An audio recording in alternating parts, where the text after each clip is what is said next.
Então nós vamos tratar dessas dúvidas de português parte 2, tá? Na live passada nós falamos da parte 1, com as 5 dicas, as 5 maiores dúvidas do português.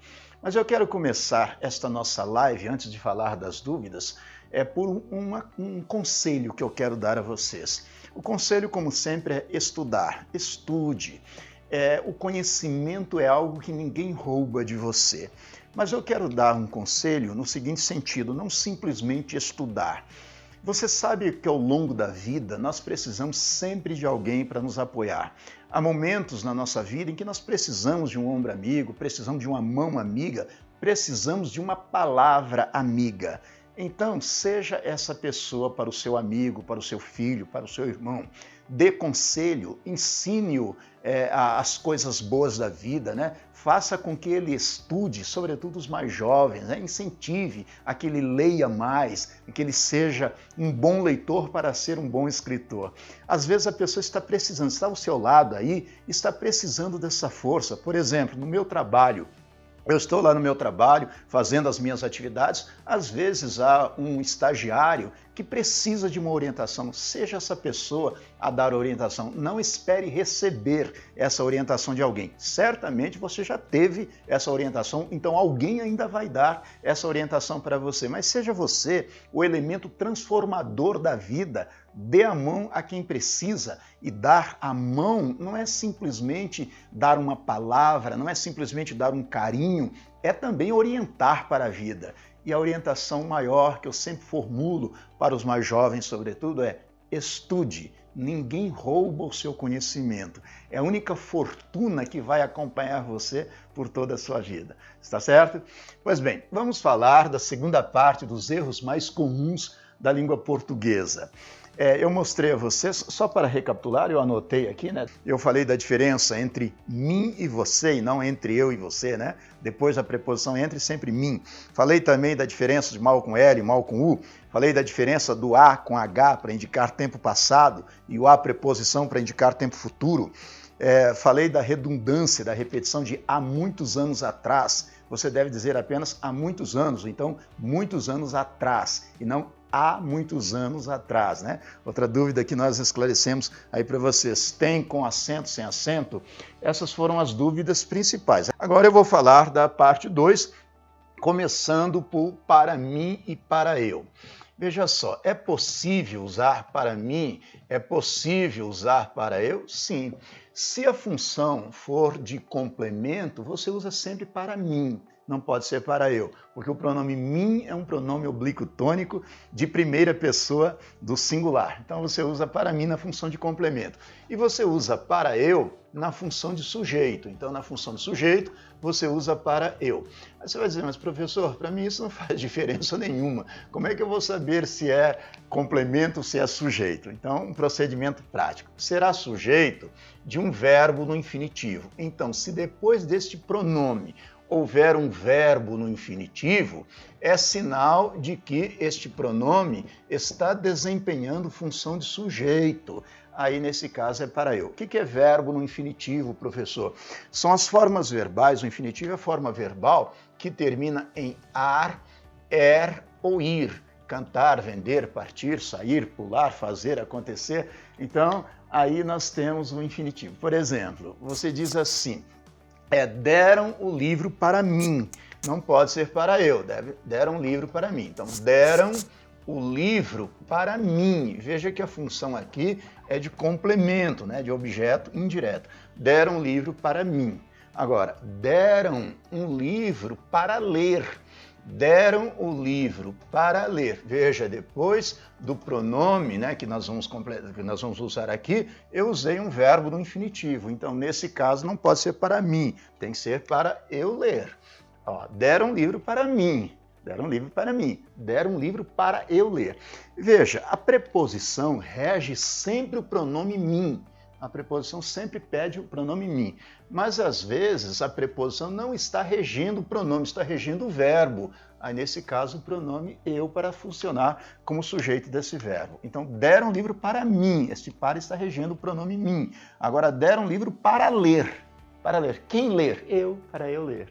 Perceberam essa diferença? Me assustei aqui com o quadro, né? Então é só observar isso. Deram livro para mim, deram livro para eu. Disseram para eu ir à sua casa hoje. Disseram para eu ir. Por que é eu ir? Eu é sujeito do verbo ir. Então disseram para eu ir à sua casa hoje. Sempre depois de preposição mim. Sempre que a preposição estiver regendo o verbo no infinitivo, eu. Fica fácil assim, não fica? Mas veja só, às vezes fica fácil para mim, não fica fácil para você. Ah, professor, não entendi direito. Tudo bem, vamos esclarecer, dar mais exemplos, tá? Por isso que eu peço a vocês que interajam conosco, porque às vezes uma dúvida que você tem é dúvida de muitos, e a pessoa não pergunta e muitos ficam com dúvida. E às vezes também eu não consigo chegar a essas dúvidas de vocês sem que vocês passem essas dúvidas para mim. Então não há problema nenhum, né? Formule essa pergunta, professor, não entendi dessa forma. Eu explico de outras maneiras para que você consiga realmente entender, está certo? Professor, por gentileza, é possível falar um pouco desinência? Falar um pouco de desinência? Certo. Falar sobre desinência, está certo. A questão da desinência é a seguinte, desinência é terminação. Existem desinências nominais e desinências verbais. Desinência é terminação da palavra. Por exemplo, o S é uma desinência nominal, né? Por exemplo, quando você escreve a palavra menino no plural, meninos, aí nós temos a desinência S, uma desinência de plural, certo? Mas desinências, sobretudo, nós abordamos desinência, sobretudo no aspecto verbal. As desinências verbais podem ser desinências modo temporal, desinência modo temporal e desinência número pessoal. Então existe a chamada desinência modo temporal e a desinência número pessoal. Desinência sempre terminação. Desinência modo temporal, desinência número pessoal.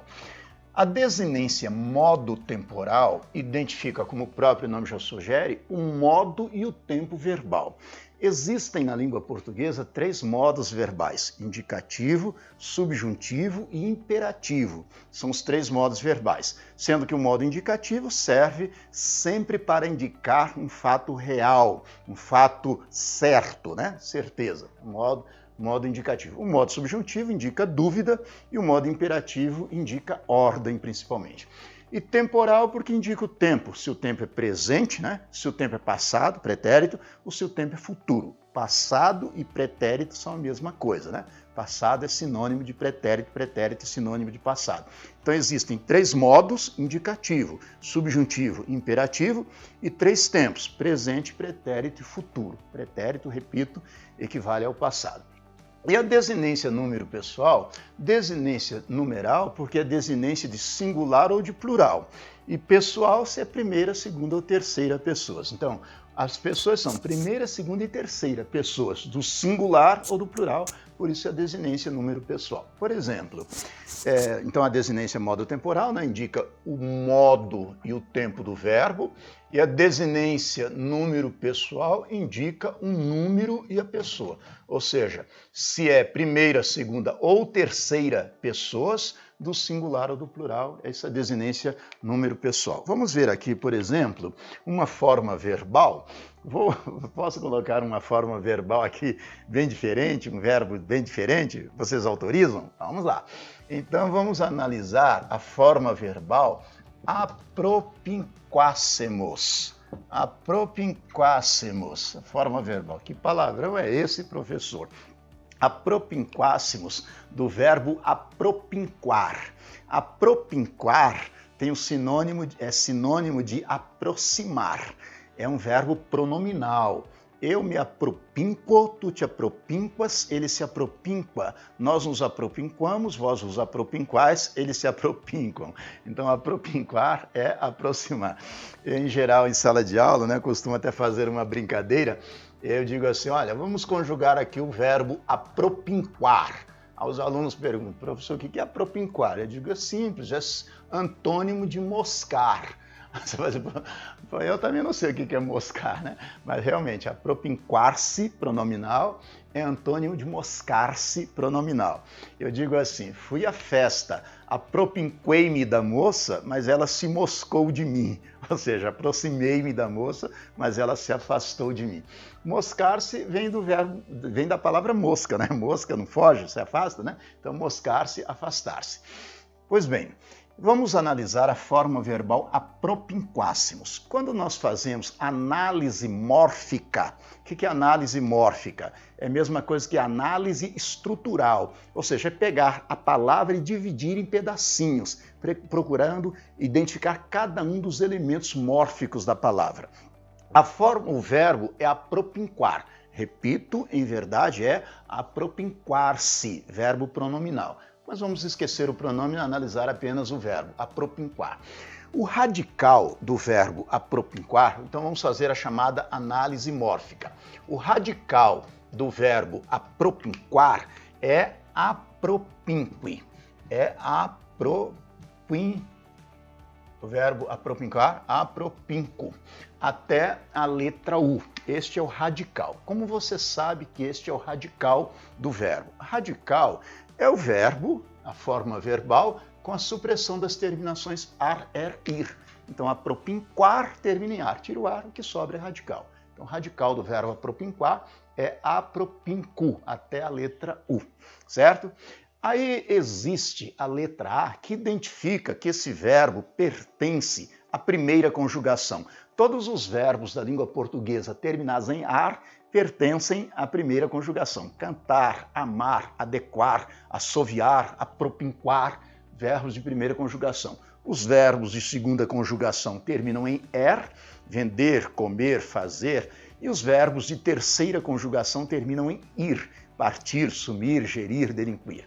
Então, nós sabemos que o verbo apropinquar termina em ar, verbo de primeira conjugação. Portanto, essa letra A chama-se vogal temática. Vogal temática porque é a vogal que identifica que o verbo pertence à primeira conjugação. Então, radical, apropinco. A vogal temática, a letra A. Quando você junta o radical com a vogal temática, tem o chamado tema. O tema do verbo apropinquar é apropinquar. O tema é exatamente o verbo no infinitivo com a supressão da letra R. Quando você pega o verbo no infinitivo, apropinquar, tira o R, o que sobra é o tema. Em outras palavras, o tema é a junção do radical com a vogal temática. Pega o radical, acrescenta-se-lhe a vogal temática, vira o tema. Então, radical, apropinco, vogal temática A, o tema apropinco. Veja que na forma verbal, apropinquássemos, até aqui nós já analisamos, né? Apropinco, né, é o radical, a letra A é a vogal temática e o tema apropinqua. Aí sobraram dois elementos, o elemento C e o elemento mos. Observe que a forma C, SSE, é uma forma que identifica essa terminação, são chamadas de desinências. Esses elementos que sobram são as desinências. Observe que essa desinência ocorre em todas as pessoas do pretérito imperfeito do subjuntivo. Como é que eu sei que isso é pretérito imperfeito do subjuntivo? Você precisa saber que essa terminação SSE é identificadora do pretérito imperfeito do subjuntivo. Por exemplo, cantar. Se eu cantasse, se tu cantasses, se ele cantasse, se nós cantássemos, se vós cantasseis, se eles cantassem. Então essa terminação SSE se repete em todas as pessoas do pretérito imperfeito subjuntivo. Por isso é chamada de desinência modo temporal. Veja, desinência modo temporal, por quê? Porque identifica o modo subjuntivo e o tempo, pretérito imperfeito. Então, a terminação SSE é uma desinência modo temporal. Desinência por quê? Porque é uma terminação. Modo temporal por quê? Porque identifica o modo, modo subjuntivo e o tempo, pretérito imperfeito. Por isso é chamado de desinência modo temporal. E essa terminação mos ocorre apenas em uma pessoa. Que pessoa é essa? A primeira pessoa do plural. Veja, se eu apropinquasse, se tu apropinquasses, se ele apropinquasse, se nós apropinquássemos, Veja que a terminação mos ocorre apenas na primeira pessoa do plural. Se vós apropinquasseis, se eles apropinquassem. Portanto, esta é uma desinência número pessoal, para a qual eu vou usar a sigla DNP, desinência número pessoal mos. Então, o que é desinência, Manuel? É terminação. No caso do verbo, a desinência pode ser modo temporal, identificando o modo e o tempo do verbo, ou número pessoal, identificando a pessoa e o número, né? Se é singular, se é plural. A pessoa, se é primeira, segunda ou terceira. E pessoal, né? Porque número pessoal e número, porque é singular ou plural. Está certo? Pois bem, viagem com G, cujo plural é viagens, é o substantivo. Então, o substantivo é sempre viagem com G. E viagem com J não há forma de plural, porque é forma verbal, né? Já está no plural. Esse aqui é terceira pessoa do plural do presente do subjuntivo, do verbo viajar. Então, esse aqui é o verbo viajar. Então, viagem com J é sempre do verbo viajar. Veja que o verbo viajar se escreve com J, né? Então, naturalmente, viagem com J do verbo viajar. E viagem com G é o substantivo. Como é isso? Por exemplo, sempre que você usa um substantivo, é possível colocar antes desse substantivo um artigo, um numeral, um determinante. Aí vai ser sempre viagem com G. A viagem, minha viagem, esta viagem, uma viagem, aí é sempre com G. Se for plural, né, duas viagens, eu faço várias viagens de carro, viagens com G, certo? O substantivo, viagem no singular, viagens no plural. E viagem com J é a terceira pessoa do plural do presente subjuntivo do verbo viajar. Por exemplo, espero que vocês viajem ainda neste ano, que vocês viajem com J. Então eu digo assim, espero que a viagem seja boa. Veja, a viagem, neste caso com G, porque é o substantivo. Espero que a viagem seja boa. A viagem, uma viagem, sua viagem, esta viagem, sempre com G. É plural? Viagens com G também, né? Duas viagens, várias viagens. Ele faz várias viagens para o Nordeste todo ano. Aí a viagem com G. Agora eu digo assim, espero que vocês viajem bem. Agora, viagem é a forma verbal. Espero que vocês viajem bem, a forma verbal. Está certo? Eu digo assim, eu pretendo fazer muitas viagens de motorhome, né? Pretendo fazer muitas viagens, viagens com G, né? Pretendo fazer uma viagem ainda neste ano. Pretendo fazer várias viagens com G. Agora, espero que vocês viajem bem, que vocês viajem em terceira pessoa do plural do presente subjuntivo do verbo viajar. Veja só, eu quero mostrar para vocês 3 regras fundamentais para uso de vírgula. Uma delas é com adjunta adverbial. A adjunta adverbial é aquele elemento que modifica a frase, modifica o verbo principalmente. Adjunta adverbial. O adjunto adverbial, quando é longo, quando é de grande extensão, a vírgula é obrigatória. Se ele é pequeno, se ele é de pequena extensão, a vírgula é considerada facultativa. Se ele é longo, vírgula obrigatória. Se é pequeno de extensão, o que é pequena extensão? Formado por até 2 palavras, a vírgula é opcional. Se ele é longo, vírgula obrigatória. Desde que ele esteja antecipado, esteja fora de ordem, esteja antecipado ou intercalado. Por exemplo, eu digo assim, na semana passada, veja que na semana passada é um adjunto adverbial que indica tempo e está no início da oração. Então aqui você não tem nem o que pensar, vírgula obrigatória. Não importa o que você vai escrever depois, a vírgula é obrigatória aqui. Na semana passada fizemos um curso online. Quando eu digo na semana passada fizemos um curso, na semana passada, vírgula, fizemos um curso.